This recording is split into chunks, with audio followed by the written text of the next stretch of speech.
Now, one thing I really want your generation to embrace is that the Earth is a closed system. We cannot leave the Earth. There's no place to go. You have been taught from the earliest ages that you live on a spinning ball, that NASA has sent men to the moon. And you are the result of a Big Bang explosion which created everything out of nothing. Yet nothing could be farther from the truth. God created the heaven and the earth. And the earth was without form and void, and darkness was upon the face of the deep. And the Spirit of God moved upon the face of the waters. And God said, "Let there be light." And there was light. And God saw the light that it was good. And God divided the light from the darkness. And God called the light day, and the darkness he called night. And the evening and the morning were the first day. And God said, "Let there be a firmament in the midst of the waters, and let it divide the waters from the waters." And God made the firmament, and divided the waters which were under the firmament from the waters which were above the firmament. And it was so. And God called the firmament heaven. And the evening and the morning were the second day. And God said, "Let the waters under the heaven be gathered together unto one place, and let the dry land appear." And it was so. And God called the dry land earth, and the gathering together of the waters called he seas. And God saw that it was good.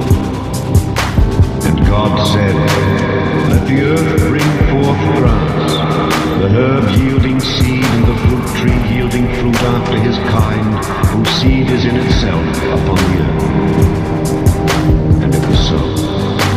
And the earth brought forth grass, and herb yielding seed after his kind, and the tree yielding fruit whose seed was in itself after his kind.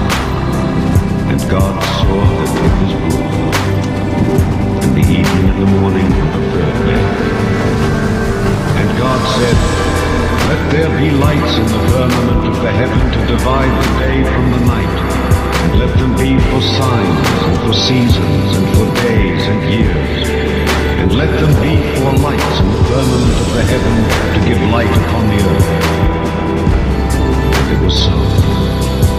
And God made two great lights, the greater light to rule the day, and the lesser light to rule the night. He made the stars also. And God set them in the firmament of the heaven to give light upon the earth, and to rule over the day and over the night, and to divide the light from the darkness. And God saw that it was good. And the evening and the morning were the fourth day. And God said, "Let the waters bring forth abundantly the moving creature that hath life, and fowl that may fly above the earth in the open firmament of heaven."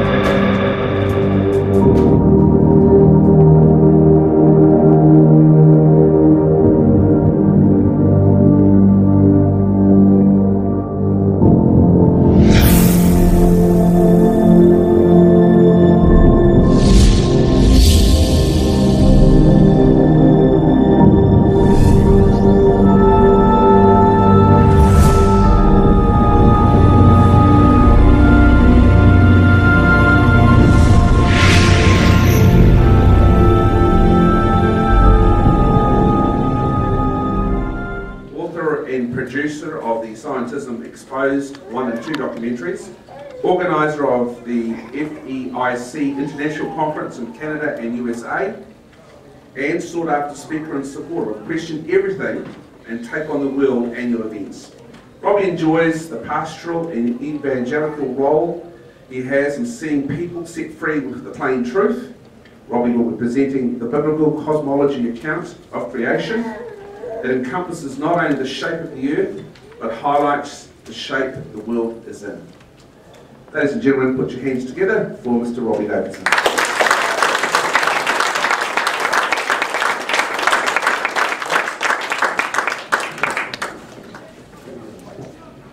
Well, thank you so much for having me here in New Zealand. Many people are aware, but some aren't, that I was lucky enough or blessed enough to marry a Kiwi. So we get to reside here and come to New Zealand about every couple of years. So my wife and my 2 kids are in the back. And I want to say a huge thank you to my wife from day one, being super supportive of everything that I do, and just a huge amount of respect also for the fact that you know, a lot of the stuff behind the scenes of what you see on the screen, whether it's the documentaries or it's the conferences that I put on, she's a big part behind the scenes. So let's get into, can we get the, all right, this presentation I'm going to be talking about the biblical cosmology, but before we can get into that, the big part of my ministry has been exposing scientism. In order to understand truth, you have to expose the lies, and we've seen many lies perpetrating throughout the world, whether it's, you know, fake news, but also with a lot of the stuff that so-called science is teaching us and teaching our children these days. So again, this is a biblical cosmology presentation examining the agenda of mainstream science. Just a little bit of the introduction went into what I do, but just really quickly, I run YouTube channel. I started in 2015 called Celebrate Truth. And in the last 4 years, it's almost 20 million total views, almost 140,000 subscribers. This content is resonating with a lot of people. I don't think people really realize how big this topic is getting. You know, it's laughable, it's funny, but at a certain point, they're like, wait a minute, this is not stopping. It's getting bigger. There's conferences in more countries. What's going on? How in the world in 2019 can so many people believe in something this crazy, right? This is what we hear a lot of the times. But again, you're getting 3 groups of people coming to this. You're getting religious, biblical-minded people. You're getting maybe a conspiratorial type people that are coming to this, connecting all the dots, and also the purely scientific people that just want to understand their world using the scientific method and not just listening to what science is telling them. They want to go out and test it for themselves. So again, Celebrate Truth, what came out in August of 2015. It was 2016 when I put out the trailer for the first Scientism Exposed video, and from that point on, I became kind of the exposing scientism guy. And that is really what I've done, whether it's my book that I just came out with last year, my 2 films in Scientism Exposed. The presentation at the beginning was from a thing I put together called Geocentric. Altogether, I've done about 6 to 7 documentaries, but the 2 most notable ones would be Scientism Exposed 1 and 2. Also Impossible. I'm sure some people have probably seen Impossible and some other ones that are on my channel. Interesting enough, they've actually completely censored Impossible on Celebrate Truth. You can see it through Celebrate Truth, but they've stopped the sharing. There's no commenting. You can't like it. You can't find it. The only way you can find that video on Celebrate Truth is go to my channel and you'll see it in my documentaries. But try to search it, try to share it with your friends and see what happens. That's another discussion. I'm sure we'll talk about censorship more getting into the presentation. I wanted to show really quickly, though, the trailer that really kicked everything off into high gear. Because, you know, I was putting out a few videos and then all of a sudden, this put out. I decided I'm going to put together a trailer, I'm going to put out a movie, and I'm going to touch on these topics without even mentioning those 2 words. And those 2 words are flat earth. That drives people crazy. It gets people angry. The reactions that I have seen over the last 4 years on this topic, you got to scratch your head and say, why? If it's so silly, why are you getting so angry? But there's something else going on.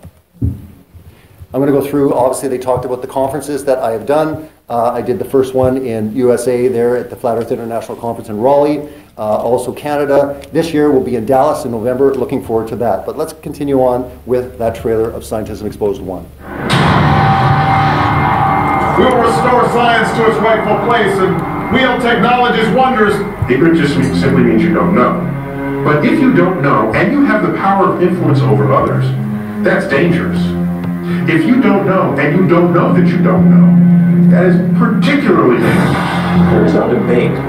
Climate change is a fact. Now, as for getting your morals from the Bible, I very sincerely hope nobody does. Right now, we only can fly in Earth orbit. That's the farthest that we can go. And this new system that we're building is going to allow us to go beyond and hopefully take humans into the solar system. That Jesus is the Son of God who is redeeming humanity from original sin.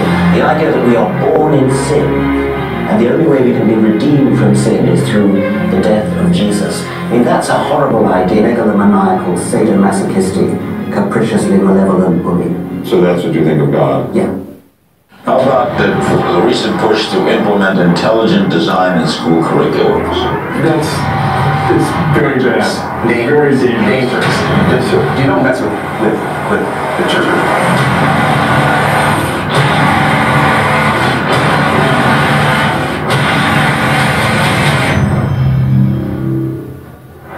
You just see an agenda. Now, one thing I really want your generation to embrace is that the earth is a closed system. We cannot leave the earth. There's no place to go. That was Bill Nye at the end, and earlier this morning I was interviewed by a team, and one of the questions they asked me was, are you a scientist? And I said, no, I'm not, but neither is Bill Nye. And in the United States, he's used completely on all the media as the science spokesperson. So I found it, hypocritical, and I get this a lot, but the idea that we have to have accreditation, we have to be scientists to talk on this. One of the biggest leading proponents in the United States is Bill Nye. He's not even a scientist. Go figure that one out, right? But anyways, I digress. Since that came out, obviously, it hit the IMDb. It's done incredibly well with over 350 views, without 350 reviews on the IMDb. It sits at almost 9 out of 10 stars, and it's tremendous. I, since then, put out the sequel, and then just last year, I put out the book Scientism Exposed, which covers both of them and then a lot more. But that series was really crucial because it was a way of bringing up these topics without scaring them off. Because like I said, for some people, there's a direct approach. For other people, you got to just get them thinking. And there's nothing wrong with asking questions and just thinking. This whole idea that you have to stop asking these questions, the science is settled. Okay, well, let's have a dialogue. Let's see the science. And they're saying, oh, you're just silly, you're stupid. Let's see the science. And I've seen this over and over. I've done so many videos on my channel documenting the fact that they don't. They're just like, no, it's settled. There is no debate. And there's going to be a debate happening, later on tomorrow, I believe. So that's going to be interesting. And it always is interesting when they try to bring a lot of pseudoscience or just theories, and they don't apply the scientific method to anything they're saying. Let's get into it. Scientism Exposed. They're right.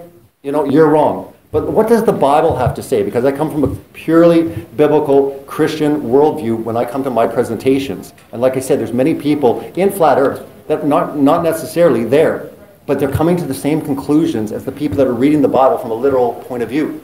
I find it fascinating. But the Bible warns about things that would be happening. Oh, Timothy, keep that which is committed to thy trust, avoiding profane and vain babblings and oppositions of science, falsely so called. So we're warned. We're warned about this. It's something that has been going on for a long time. Ancient government-funded science agencies and authorities convinced mankind that stars were gods back in the day. Imagine what Satan could do with the same agencies and scientists today.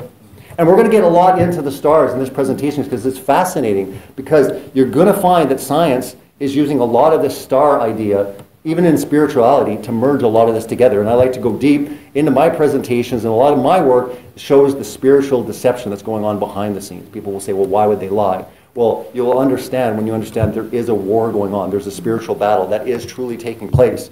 And the public enemy is God, it's the Bible, and it's definitely creation. You're going to see why creation is attacked the way it is. Let's get into what is science, because a lot of people will say, well, wait a minute, you guys anti-science? No. We're all about true, real science. What we're against is scientism, and I'll talk more about that. What is science? Science is the method of inquiry and the knowledge acquired by that method. The scientific method involves hypothesizing, experimenting, observing, and drawing conclusions. Central to the method of science is that no theory is ever considered final. All theories are subject to scrutiny and re-examination, and it is assumed that all will eventually be proven false by a more comprehensive theory. All right, let's find out what scientism is. Scientism, on the other hand, is the belief that all methods of science are superior to any and all methods of determining truth. Science believes things because they have been observed to be true. Scientism believes things because science says they are true. It is essentially a religion where its followers, scientists, worship science, its rituals, and its results. It might come to a surprise to most people that one of the most dangerous worldviews one can hold is scientism. And why I say that a lot is because every person is affected by scientism. It doesn't matter if you're religious or non-religious. It doesn't matter if you're Christian, if you're Buddhist, if you're Muslim. It doesn't matter if you're an atheist. Everyone's worldview is completely shaped by scientism. Our origins, where we come from, how long have we been here? All these things take place. And you have all these arrogant people that sit up there and they say, oh no, science is settled, don't argue with us. They're all right. You're wrong. Don't question it. Don't dare question it. But science is used, and why another thing I think is important, especially for truth seekers, understand that science, it's like Satan used a method to use the most deception, because you can't argue with science, right? Science is settled. We hear this all the time. So if he can masquerade deceptions inside science, it's very deadly. And you're going to see this with many things. Does this ring a bell? The scientists have already proved vaccinations are all good. No worries here, right? What about the climate change? 97% of scientists say, you know, climate change is really happening. Man's creating a real problem, right? Even 9/11, it was the scientists that came forward, the engineers and all these sort of things, that said, nope, we've already tested it. The buildings came down the way, you know, we were taught. Again, you're finding science as the validator, so you can't argue. Even to the point now where scientists are discovering there's 96 genders. Well, you know, let's see the chromosomes. Let's go back to biology. If you're going to talk science, show us the biology. They're not even in true science anymore. So it's not even about the flat earth. It's not even about creation. It's right across. It's rampant. They're doing this everywhere. This is where you know the deception is massive in scale. What else? There's an agenda to deceive you, right? You can't question anything I say. I'm a scientist. Isaiah 5:21 says, woe to those who are wise in their own eyes and clever in their own sight. Again, we're warned about this many times. Many textbooks, we've seen this everywhere, you know, on the news, in textbooks, you know, on children's cartoons. What does everyone see there? Evolution, right? What I see is a cartoon, right? No, honestly, think about that. Evolution. No, it's not. It's a cartoon. Someone drew that. That's not even real. Why are we saying that's evolution when it's a cartoon? It's a drawing. You know, it doesn't exist. What do you see there? Same thing. Drawings, cartoons, renderings. But this is the Big Bang. No one has tested that using the scientific method. You see pictures like this? Really?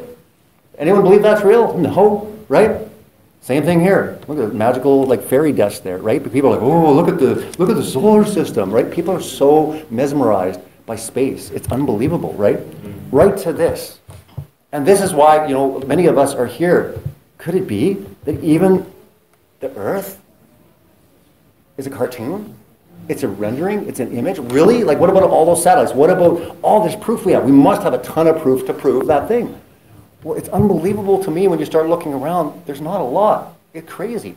And myself, when I first came to this topic, I laughed about it. I thought it was ridiculous, right? Like most people do. Not everyone, because I've been corrected before. Some people are like instantly like, just believe it. Most people go, what? Come on, seriously? How in the world can you believe something so ridiculous? I was the same way, but it blows my mind on how much you find out when you just take the time to start looking into it and go, I'm kind of curious. Let's look into this a bit. Romans 1:18 clearly tells us that for the wrath of God is revealed from heaven against all ungodliness and unrighteousness of men who hold the truth in unrighteousness, because that which may be known of God is manifest in them, for God has shown it unto them. For the invisible things of him from the creation of the world are clearly seen, being understood by the things that are made, even his eternal power and Godhead. They're without excuse. This is why Satan will want to attack creation, because it says that creation testifies to the true creator. So why wouldn't you muddy the water? So you're like, oh, I believe that I exploded out of nothing and I evolved from an ape. You know, you would rather believe that you came from nothing rather than an intelligent being. I mean, this is the reality that we're at today. This is a clip from the 80s of someone that was in high levels of Satanism and Luciferianism. And it was a very striking conversation. But what I found interesting is getting into the evolution, what he was taught about kind of Satan's agenda using no force, using a method to basically eradicate God. The three things were, number one, that they did not want Satan did not want the human family to think that he or his angels existed. Right. The second point that you made had to do with taking control of people's minds. That's right. The third point was what? Was to destroy the Bible without burning it. Okay. See? And what was the strategy on that? On that? It was very interesting. Because after the Great General Council, it was decided that Satan would tutor Charles Darwin personally in setting up the principles of his theories of evolution. He was tutored by Lucifer himself, from Lucifer. And at that time, it was understood, Satan and his spirit counselors understood that if a person was not to believe in the theory of evolution, it would in his life destroyed completely the creation book of the Bible, the fall of man and plan of redemption. He took it away.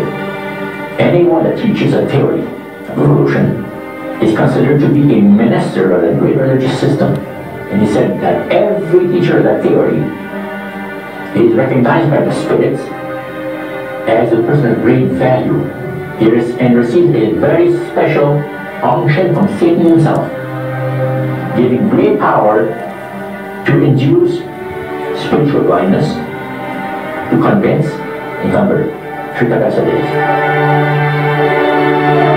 So I brought that up as evolution. Many Christians had already seen the lies of evolution. They've already been skeptical, and there's been a big war. But when it came to the other aspects of creation, they don't want to touch on these other areas. So it was almost in a way that Darwin was set up to almost be the fall guy. It was like, oh, we can see the deception, the lies there, because many people woke up to the lies of evolution. And it was like, if all the attention is on Darwin, no one looks at Copernicus. No one looks at all these other people, right? You're just zeroing on, well, evolution's a lie, it's from the devil. Well, wait a minute, where does evolution come from? It comes from the Big Bang. And we have to remember that. And that's exactly what anyone's search for this to understand the truth is go back to the start. Because you literally have to start over if evolution is not true. And the account of what it says in the Word of God is the truth. You have to start from scratch. Everything. And we'll get into that in this presentation. So we talked about evolution. Obviously, science and the Bible, do they contradict? And they contradict in massive ways. But for so long, people have been trying to merge the two. Like there's some sort of credibility if we merge it. Now remember, when I'm saying science, again, we're talking about mainstream science here. Not all science is bad. In fact, science is good. The scientific method is a wonderful way of determining truth. Unfortunately, 99.9% of the time, they're not using it in all the stuff they teach. And again, you can study this. But let's find out real quick if this indeed is a spiritual battle in place. Because in the United States, Neil deGrasse Tyson is another proponent, other than Bill Nye, that talks a lot about this. And let's get his understanding on, about the Bible and science. What's going on there? It was, oh my gosh, the universe, there's gravity and it shapes the universe in this way. And then in 1929, Hubble discovers that the universe is expanding, right? You take general relativity and the data that the universe is expanding, and a clever physicist named Georges Lemaitre, okay, he was a Belgian physicist, looked at that and he said, wait a minute, if we're expanding and I have this new tool, theoretical tool to understand the whole universe, let's go back in time and ask, what would the universe have been yesterday compared to today? Right. It would have been smaller. Right. Let's go even smaller. Smaller. Take it all the way back. We go all the way back. We got to get down to a singular point. A singular point. At the beginning of things. Right. This person is a Belgian priest. Oh. An ordained priest. He must have drank some good beer. Well, Belgian beer? I don't know that there's beer in the church. I think it's all wine, okay? It's the body and blood of Jesus, not the body and beer of Jesus. That's the ritual. That's right. It was the body and beer of Jesus that I've been hanging out. Here's to you, Padre. Go ahead. So people immediately said, oh my gosh, you have found proof of biblical creation. Oh, really? They said this to him. And he, a Belgian priest, came all back in their face and said, no. What? Because the Bible says the universe was created in 6 days. The Bible says Earth was created before the sun. There's a lot going on in Genesis that is scientifically untenable. Right. But now you want to take just a little bit. There's a God created it and say, oh, therefore it proves the Bible when nothing else that follows it has any anchoring in observational science. Right. He was smart enough to know that this, when I say smart enough, he was sensible enough to know that this should not be invoked as evidence for God creating Genesis as described in the Jewish Bible, in the Old Testament. So, because nothing else works there. Right. Okay, nothing. Right. Okay, Earth is in the middle of things. Everything revolves around the Earth. Earth is flat. So this goes on and on and on. So he's even admitting it right there. He's saying none of it works. The Bible is completely contradictory to what mainstream science is teaching. So this whole idea that we're supposed to merge the two together, it's an impossibility. Everyone can choose for themselves. No one's forcing anyone. But the idea that you're going to like, oh, I'm going to believe it all together and it all merges, you can't. Either you're going to stand on the Bible or you're going to stand on mainstream science and what they're teaching, right? All I would say is before you make that decision, really look into this matter because it's very serious. We're talking about truth, and truth does matter. Everything's opposite. Everything is opposite, right? If you look at the Bible and you look at the Big Bang account, everything's opposite. You get the earth before the sun, like he said, earth's covered with water, you know, plants. Exactly what he said over and over. But Galatians 6:7 says, be not deceived. God is not mocked. For whatever a man soweth, he shall also reap. The Scientism Big Bang agenda. Scientism has its roots in the Big Bang cosmology and evolutionary thought. If humans have evolved by a material, purposeless process, then there is no basis for believing in a God who created us and revealed moral truths, or imposing those moral views in any area of life. Using false science as a weapon, Satan is able to shoot down the credibility and authority of the Bible. The standard assumption is that science is objective knowledge, we heard from Neil deGrasse Tyson say, while religion is an expression of subjective need. Religion, therefore, must subordinate its claims about the world to whatever science decrees. And again, it absolutely does not, especially when they're not using real science, and they haven't been for a very long time. People will point to like Albert Einstein, say, oh, but he wasn't a Christian, didn't he believe in the Bible? His own words, he said, it's a collection of honorable but still primitive legends which are nevertheless pretty childish. How many Christians I've had actually like revering Albert Einstein? Oh yeah, he believed in God, and saying quotes like that, you want to basically hold up as your poster child? I mean, this is what we're dealing with. We're dealing with an atheistic worldview with all these scientists. They hate God, and more specifically, they hate Jesus. They're not going against Mohammed. They're not going against Buddha, right? And that's what we find. And I always bring this up. It's very interesting that not only is the most hated book the Bible, not only is the most hated man Jesus, these guys are ripping. It's very spiritual. They're not just atheists. They have an axe to grind. 2 Timothy tells, for a time will come when they will not endure sound doctrine, but after their own lust shall they heap for themselves teachers having itching ears, and they shall turn away their ears from the truth, and shall be turned until fables. We saw those illustrations of evolution and the solar system. Science fiction. It's fantasy. It's fables, right? This is like seriously fables. Nothing better than the Santa Claus and the Easter Bunny. But again, this is what, even up to adulthood, people will still hold on to. Exposing scientism in the biggest, lie of all goes way back. And you can follow this into like Galileo and Aristophanes, and you can find connections. Much of my work in Scientism Exposed 1 and 2 goes through the occultic connections. A lot of my videos on Celebrate Truth go through a ton of this. And it's very important to understand that these aren't just mere men getting knowledge. These guys are being directed by a spiritual force, and they're getting illuminated with certain knowledge on the paths they're going to do. Because when you have a coordinated plan for this long, by mere men, it's impossible. You would all fall apart. People would argue. Again, this is a coordinated spiritual attack using many people over time. Just as God used 40 authors to compile the Bible miraculously, supernaturally, as a person would write a letter, no one would say, well, the pen wrote that letter. But you hear it all the time. Well, men just wrote the Bible. It's been changed. No, God wrote the Bible through men. But Satan is using men to write his narrative for the world and what the world will look to. And we're going to see that very clearly, not just in this presentation, but also in a lot of work I've done. I've illustrated how this is a very clear indication of what's going on. But it's intriguing to me when you have mainstream science even scratching their heads and going, wait a minute, how come some of these theories that we're coming up with are lining up with occultic, mystery schools, other religious systems? You have Michio Kaku and other people claiming that a lot of the stuff with Big Bang cosmology is not just atheistic, it's very spiritual. I'm a theoretical physicist, and I like to say that I walk in the footsteps of giants like Albert Einstein and Niels Bohr. I'm not a philosopher. However, I am rather dazzled by the fact that many of the basic mysteries that we find in string theory and the theory of everything seem to be mirrored in the Zohar and in the Kabbalah. As a scholar, the most amazing thing of all is the degree to which modern astrophysics sounds like a Kabbalistic text. When I first made the correlations between Kabbalah and science, I was stunned.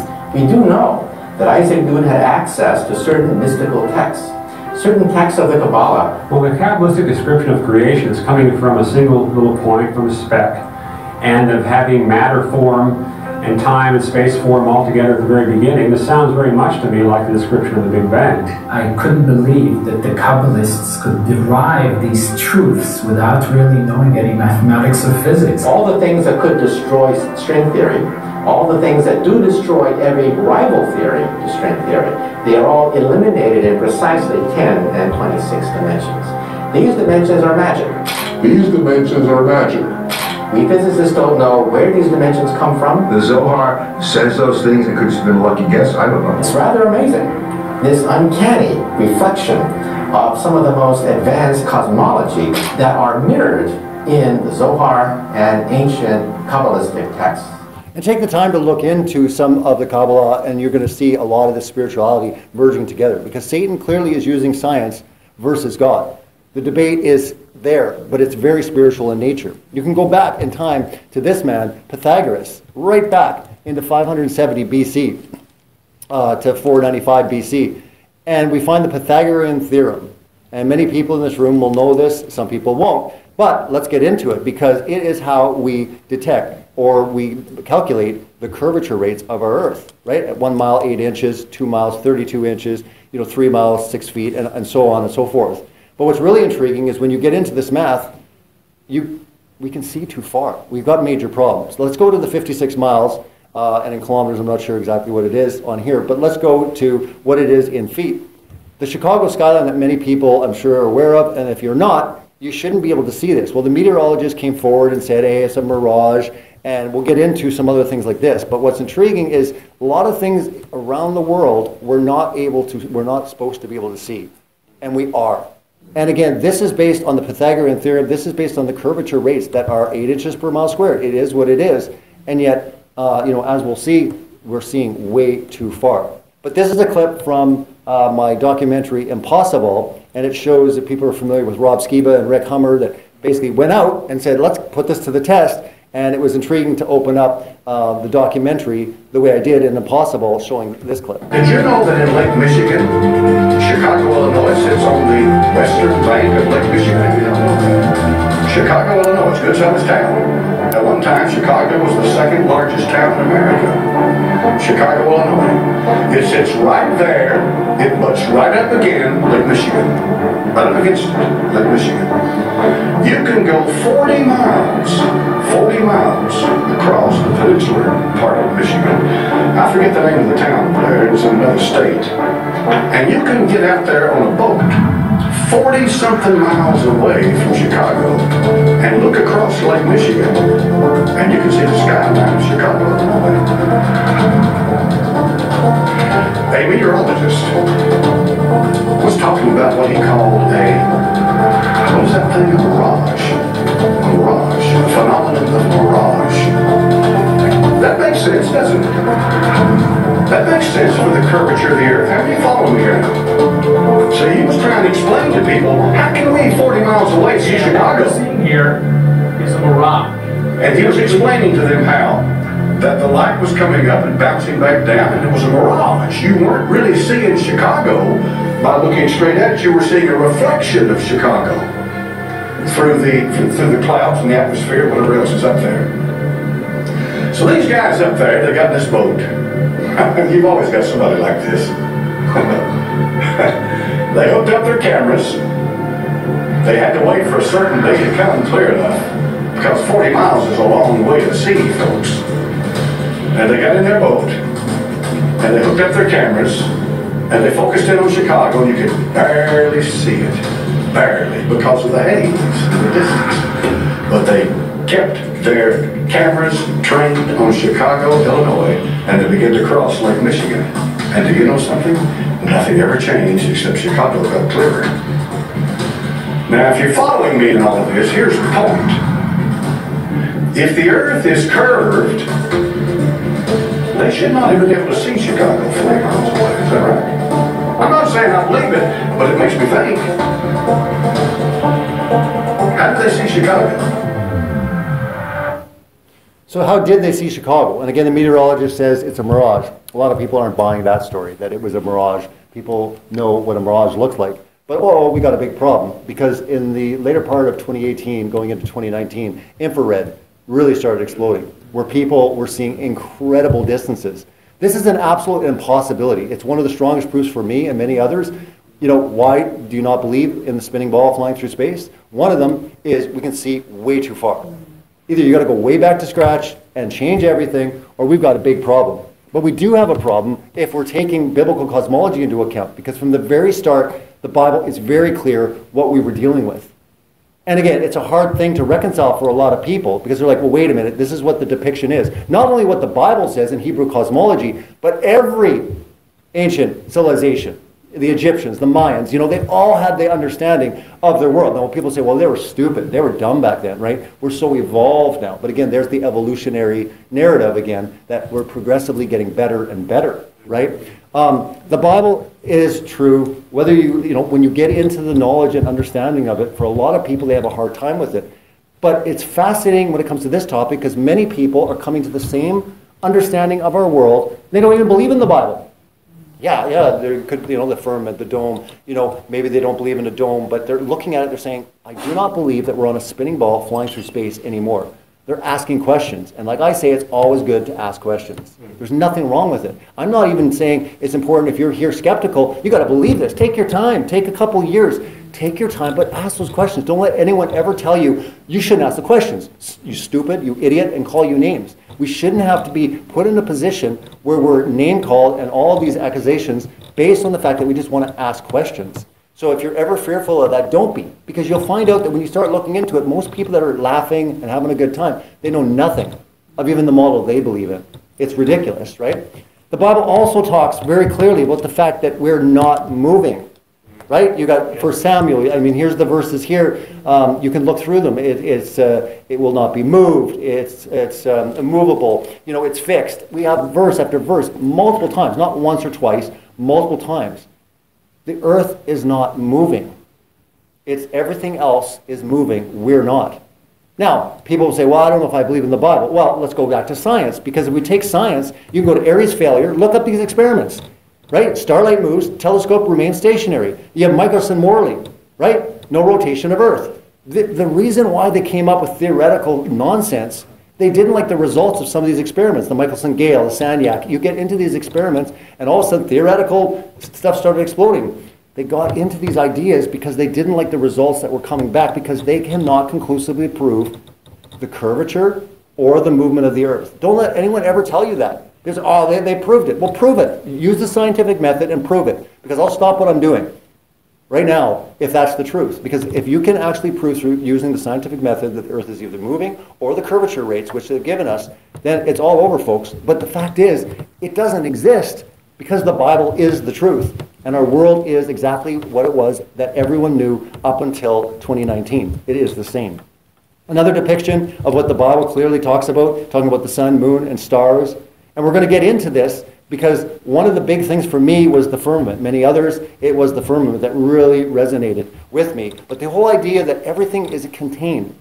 One of the big things when I'm talking to people is the idea of flat Earth. They're like, oh, that's funny. Most times they're laughing because they're picturing that pancake in space. A lot of times we have to just, we just have to educate people. Now, if you're going to laugh or you think you don't want to agree with it, fine. But at least know what we believe. It's at a point right now where so many people have these ideas, what flat earthers believe, and none of us do. I have yet to find anyone that believes that we're a flying pancake accelerating upwards throughout space. Does anyone here, just for a show of hands, anyone believe that we're a flying pancake accelerating upwards in space? Not one.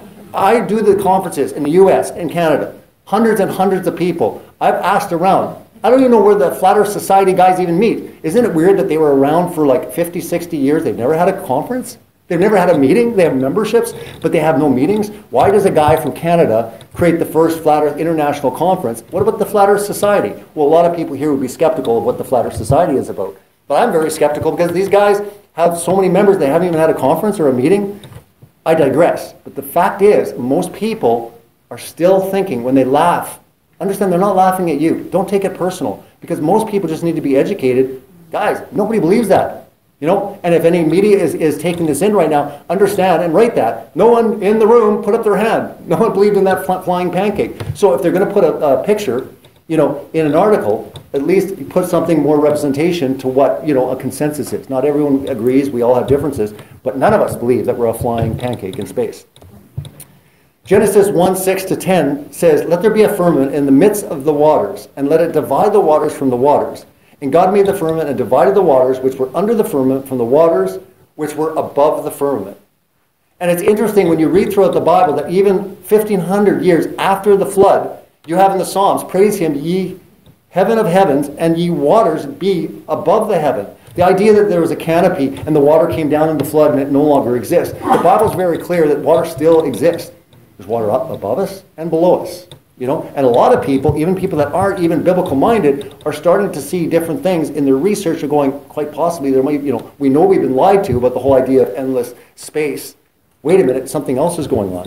But it is intriguing because the Bible over and over talks about our world.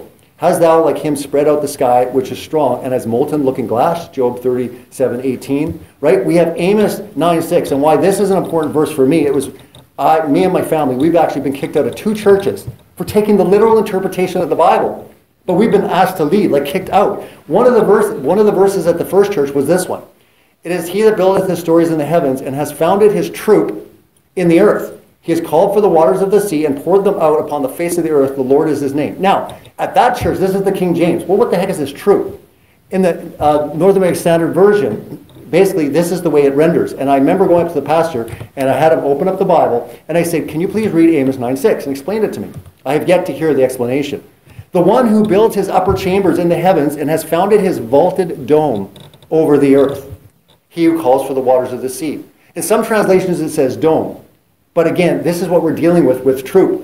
It clearly says over and over and over again with the firmament, vaulted dome. All these different explanations start painting a picture, you know, of the cosmology of what the Bible teaches. And it's fascinating how many people are starting to realize the same understanding, and they don't even believe in the Bible. They're not even religious at all. And they're like, "I just want the science. And I'm testing it, and there's something going on here. There has to be some reflective layer." You know, maybe they've said the ozone, or they've said the Van Allen radiation belts. The fact is, even science says there's some sort of deadly thing. Don't go up, right?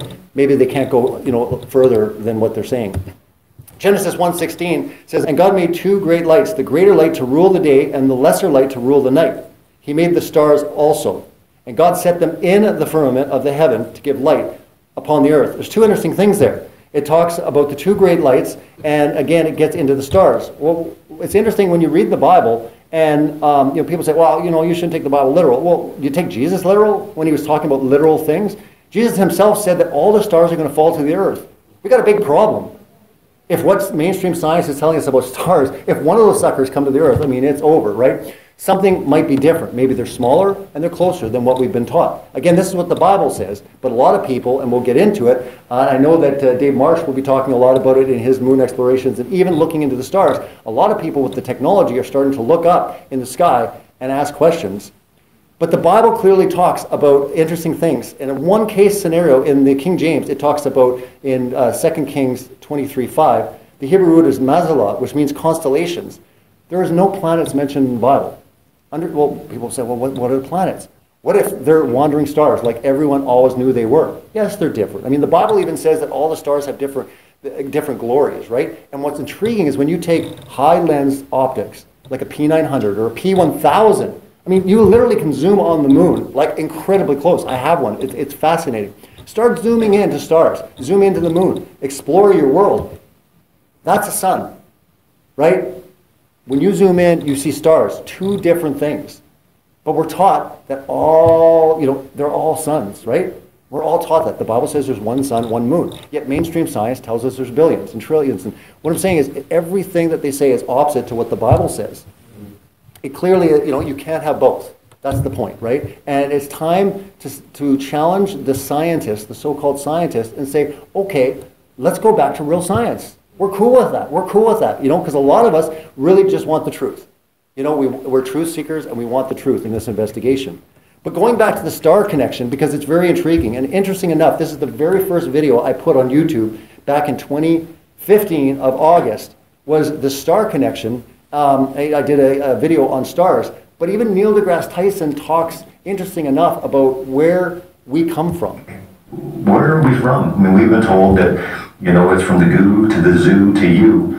But you ask yourself, where's the goo? And what they'll say is, well, we're from stars. We're stardust. And you don't have to take my word for it. Let's listen to Neil deGrasse Tyson tell you that this is what you are. You're nothing more than stardust.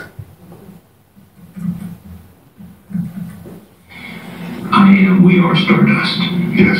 What does that mean? For me, the most astonishing fact is that the molecules that comprise our body are traceable to the crucibles of the centers of stars that manufactured these elements from lighter versions of themselves and then exploded, scattering this enrichment across the galaxy into gas clouds that would later collapse to form next generation star systems. One of those star systems was ours. These atoms and molecules are in us because, in fact, the universe is in us. And we are not only figuratively, but literally stardust. It sounds like pantheism to me, and if you get into pantheism, you'll understand that God is in all. And you see the spiritual merging happening now with science. Before, where it was this academic pursuit, it was, we're atheists, we don't even believe in spiritual or God or anything. And you're going to find more merging of it in the years to come. I've documented much of what's going on, and you can clearly see the spiritual nature in this. When you get to another real high-level scientist, especially in America, is Lawrence Krauss. And this is on the lines of blasphemous. But it's intriguing what he has to say, echoing the star comment, but also getting into his feelings about Jesus. This is something that I wrote a whole book about, and someone asked me yesterday why I wrote that book. Because it is the most poetic thing I know about the universe. But the amazing thing is that every atom in your body came from a star that exploded. And the atoms in your left hand probably came from a different star than your right hand. It really is the most poetic thing I know about physics. You are all stardust. You couldn't be here if stars hadn't exploded, because the elements, the carbon, nitrogen, oxygen, iron, all the things that matter for evolution, weren't created at the beginning of time. They're created in the nuclear furnaces of stars, and the only way they can get into your body is if the stars were kind enough to explode. So forget Jesus. The stars died so that you could be here today. Okay? And remember that their narrative, the scientific narrative, is that nothing exploded and created everything.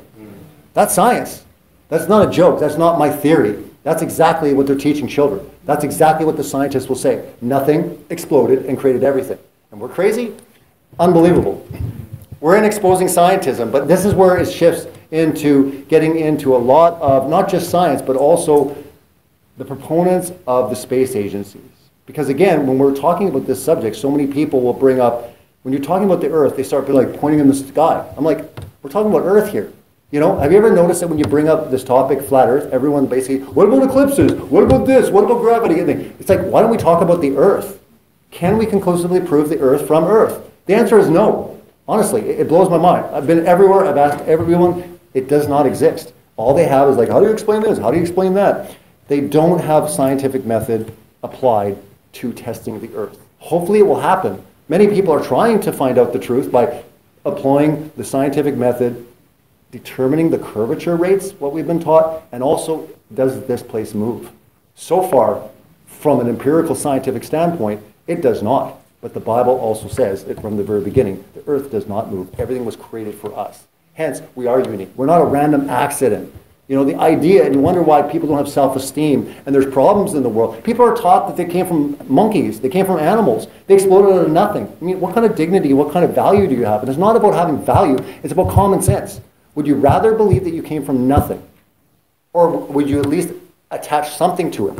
You know, are we logical enough to understand that things do not appear out of nothing? That's not science. You can believe that all you want, but don't attach science to it. That's the dilemma here. You can believe whatever you want. That's a beautiful thing about this world. Many different belief systems. But the problem is when they say, nope, science is settled. That's exactly what happened. Oh, really? Well, if you're going to apply science to it, then prove it. And they can't. They can't. They're just, well, what about NASA? And we're going to get into NASA. Isaiah 14:14. I will ascend the heights of the clouds. I will be like the Most High. I will exalt my throne above the stars of God. Anyone know what that quote, who is actually saying that in the Bible? There you go, right? This is the pursuit from the very beginning. I want to do this. And he wants to basically empower, the people that will basically, that he runs to basically want the same thing. He's always wanted this from the very beginning. But what does God have to say about, this kind of idea? The heavens, even the heavens are the Lord's, but the earth has he given it to the children of men. Meaning, the earth is our domain. That's it. We weren't giving it. That's basically not our domain. We're not even supposed to go there. But this is the pursuit from the very beginning, to go up there to teach us all these things. But it comes down to this one pinnacle point, because this subject, with many people, it comes down to that pesky old humanity event that took place in the 1960s, that good old moon landing, right? Because they got the pictures, everything was settled there when the greatest achievement of mankind. But the question is, could it have been a fraud? 60 years ago, when the Russians beat us into space, we didn't deny Sputnik was up there.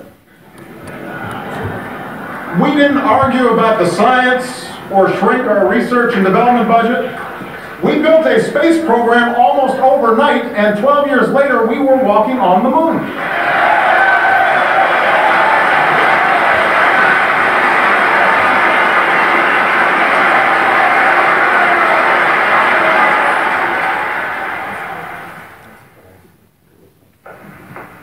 Roger, 11. We've been, I've just been vectored to another monitor, and sure enough, the Browns are coming in a lot more distinctly on the IDA4 that we have up on our screen in the control center. Over.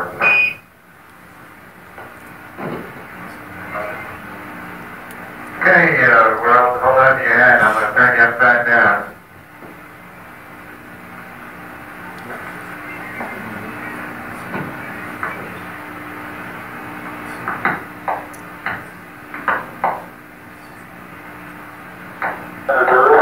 First step for upon America. July 1969. I guess you're about the only person around that doesn't have TV coverage of the scene. That's one small step for man, one giant leap for mankind.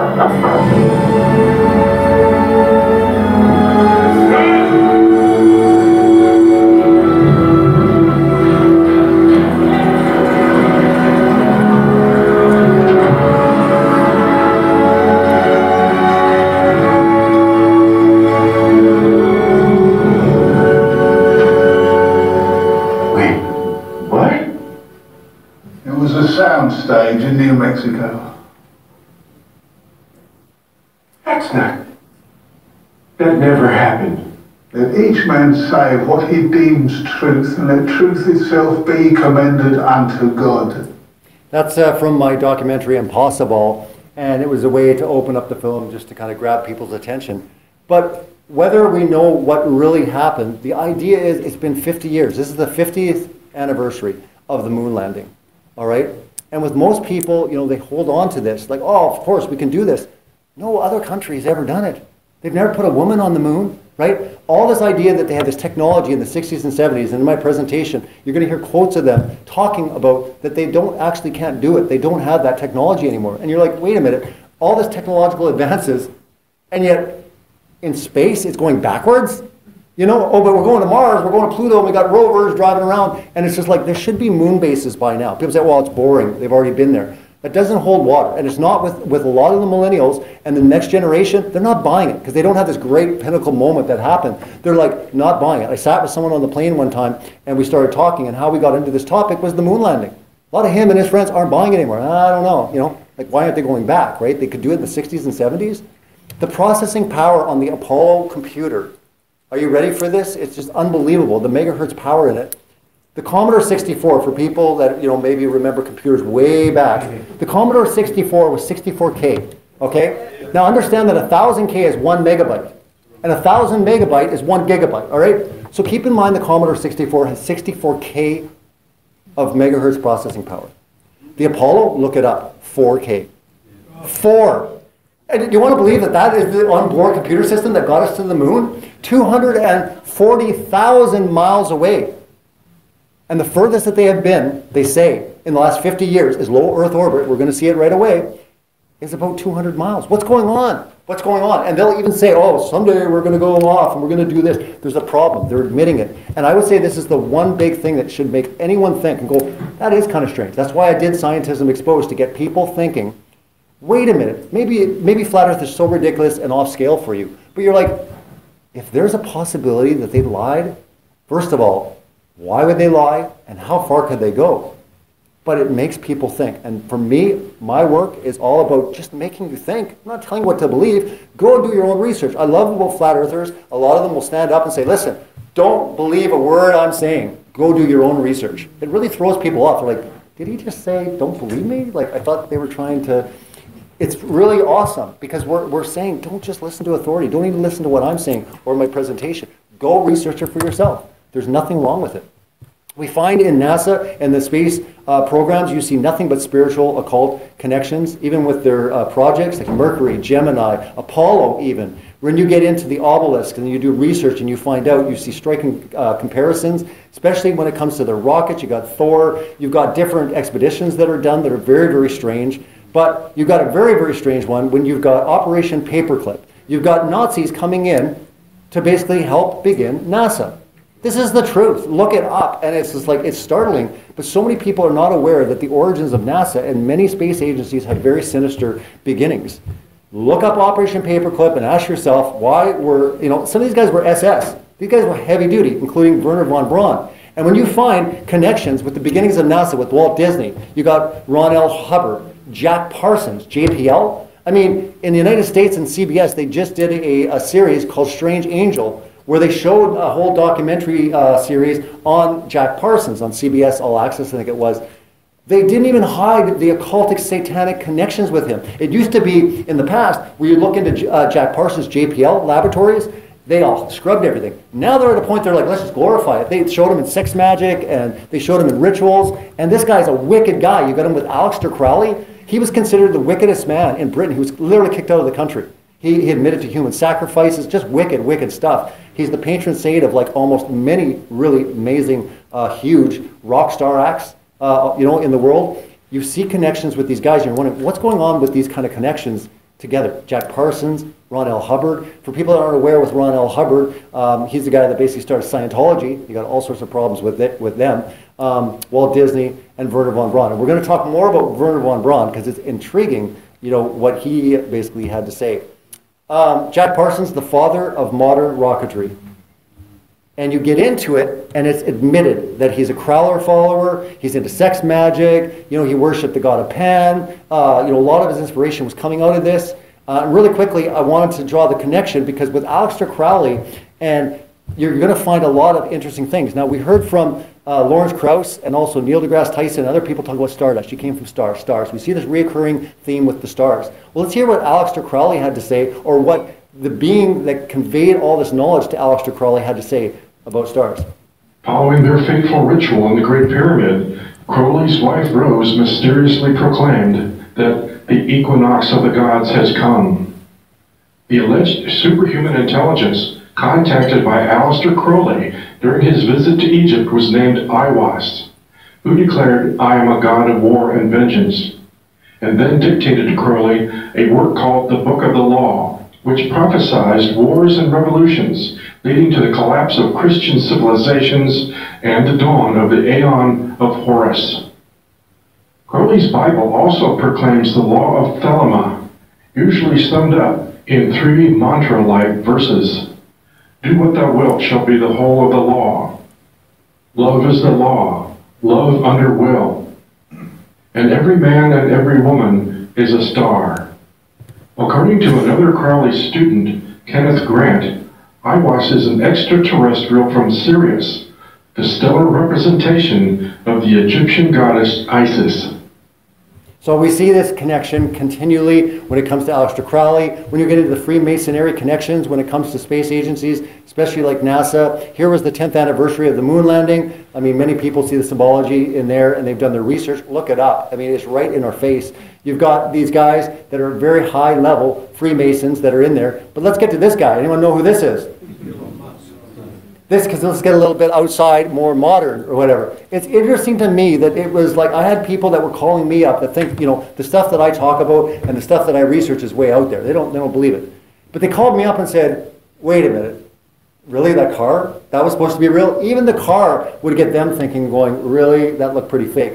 But even Elon Musk, in his great, you know, first press conference about the car, you can tell it's real because it looks so fake. I mean, why would someone say that? He literally says that, you know, in that clip, and you're kind of like, really? Your first press conference about you got this car in space, and he's like, you can tell it's real because it looks so fake. I mean, it's interesting. But Elon Musk is incredibly interesting because Elon Musk not only you know, educates in he doesn't even private school, you know, educate his kids.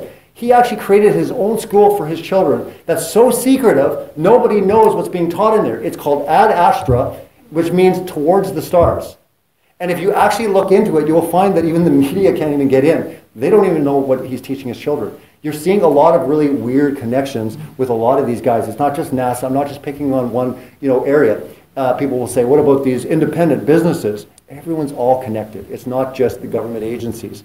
Would it surprise you that in 1952, Wernher von Braun, the Nazi scientist that was brought over by the Americans to create NASA, wrote a book called Project Mars, which imagines that human colonists on Mars would be led by a person called Elon. Literally.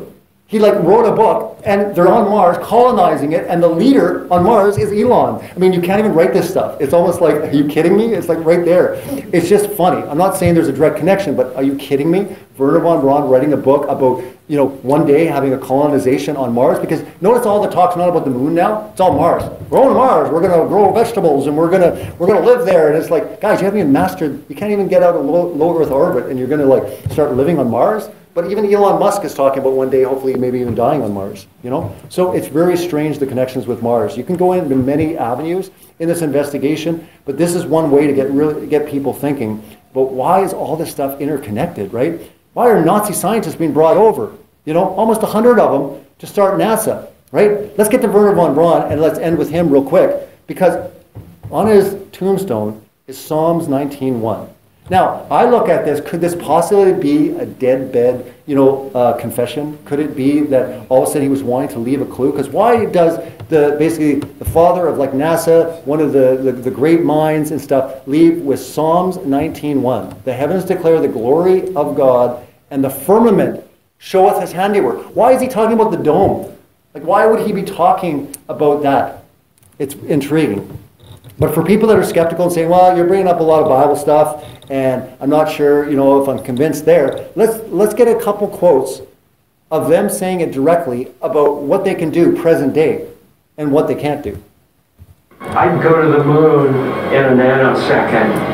The problem is we don't have the technology to do that anymore. We used to, but we destroyed that technology, and it's a painful process to build it back again. But going to Mars should be one of the next series of steps that humans do. The first step should be going back to the moon for a number of technical reasons and exploration reasons, and then after that, Mars, maybe a high orbit in Venus atmosphere, maybe going through Europa. There's all kinds of targets to go to, places of interest in our solar system.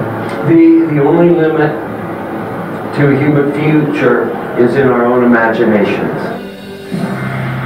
How they have moved science in the realm of all truth and understanding when it's been masqueraded as scientism all along. On numerous occasions, NASA admits that we can't go beyond low Earth orbit, which is between 99 miles and 1,200 miles away. The interesting thing is that the moon is said to be 238,000 miles away, which is a difference of 236,800 miles.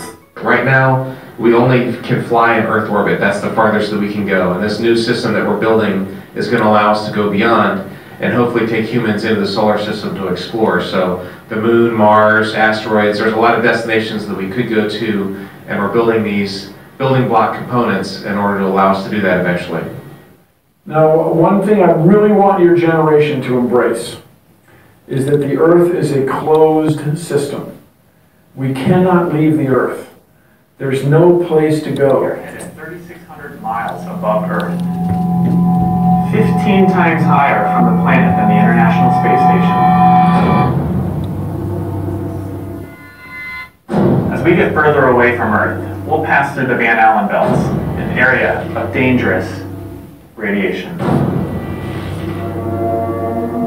Radiation like this can harm the guidance systems, onboard computers, or other electronics on Orion. Naturally, we have to pass through this danger zone twice, once up and once back. But Orion has protection. Shielding will be put to the test as the vehicle cuts through the waves of radiation. Sensors aboard will record radiation levels for scientists to study.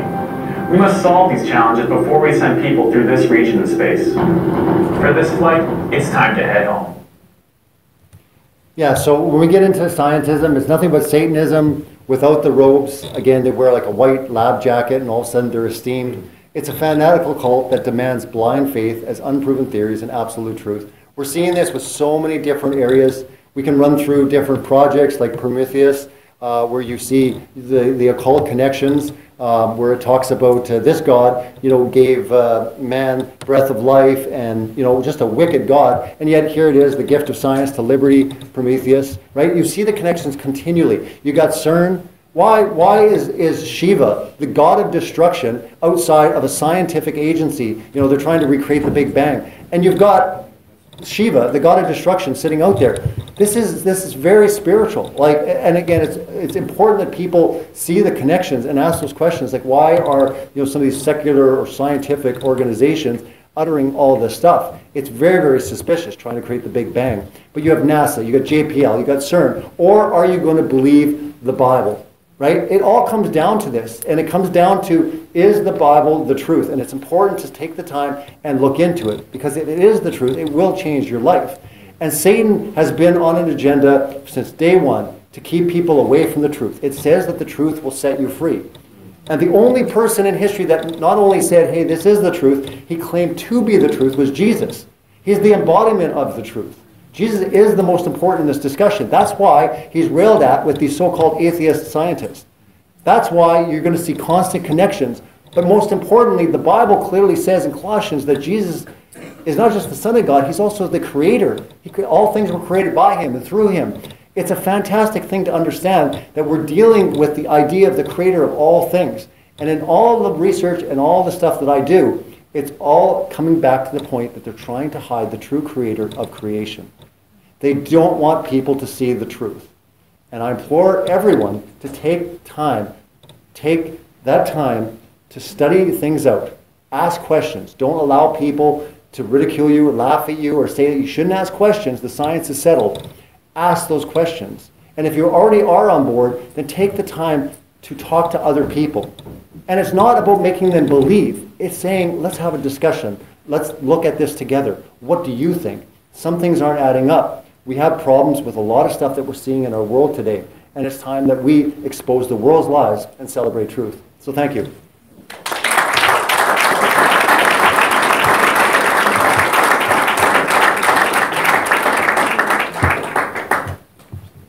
Thanks, Robbie. Fascinating session that you gave us today. And the one thing I took from there, amongst many, was you can't have two truths in your mind.